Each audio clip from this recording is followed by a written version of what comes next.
It's time now for Motivational Monday. And joining us this morning is Will Weckhorst with the Rock Counseling Group to tell us about sleep hygiene. Now, Will, this is something that we certainly need some advice with. Could you share a few helpful tips that might help us sleep better at nights? Absolutely, and good morning. Well, sleep hygiene is just a fancy term for having healthy sleep habits and routines that promote consistent and restful sleep. And this is very important because the quality of your sleep and your sleep hygiene will affect your physical, mental, and emotional health. The research is very clear on that. So, Will, can you tell us some signs of poor sleep hygiene or poor sleep habits? Absolutely. Uh, some of you may suspect that you do have some poor sleep habits, and Yep. if you're suspecting that, you might be right.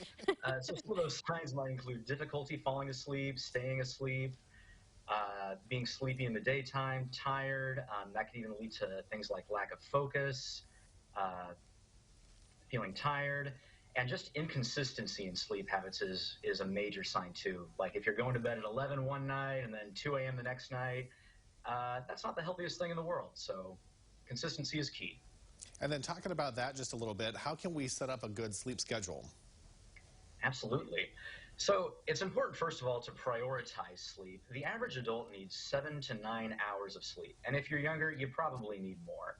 Uh, Sometimes you might know exactly how much sleep your body needs per night. Myself, I'm a 7 hour man. Some people know they need 8 hours, uh, but it probably falls into the 7 to 9 hour range. It's important to have a fixed time for waking up and a fixed time for going to bed. And if you're someone who's going or waking up at 10 a.m. and you decide you want to wake up at 7 a.m. instead, that is great. Uh, but it's important to make those gradual adjustments to get there. Maybe move it a half an hour at a time.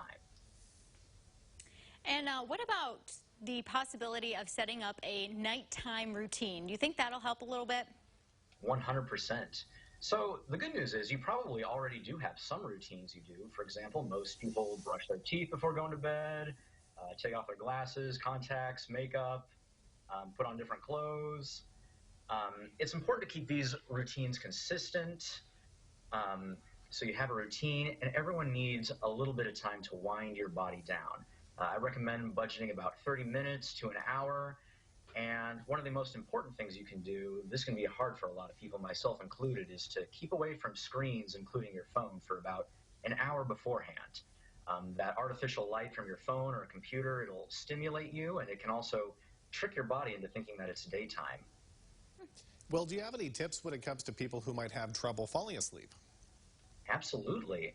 So maybe you've been in a situation where you go to bed, but a half an hour later you're still tossing and turning, or you wake up at 2 a.m. and you're tossing and turning for about an hour. Next thing you know, it's 3 a.m. I know that feeling. It is the worst.